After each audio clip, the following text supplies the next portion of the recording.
మీద 16,347 టీచర్ ఉద్యోగాల ఫైల్ మీద పెట్టడం జరిగింది.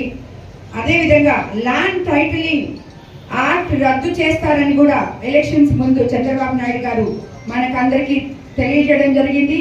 మేము కూడా ప్రజల్లో తీసుకెళ్లి దాన్ని అందరికీ చెప్పడం జరిగింది. అదేవిధంగా రెండో సంతకం చంద్రబాబు నాయుడు గారు ల్యాండ్ టైటిలింగ్ యాక్ట్ రద్దు మీద పెట్టారు.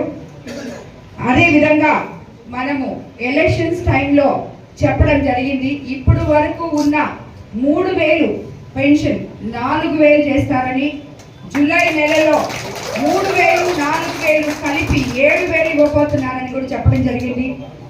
మూడో సంతకం పెన్షన్లు 4,000కే పెంపుకి ఫైల్ మీద సంతకం చేయడం జరిగింది చంద్రబాబు నాయుడు గారు. అదేవిధంగా మనం అందరికీ తెలపడం జరిగింది.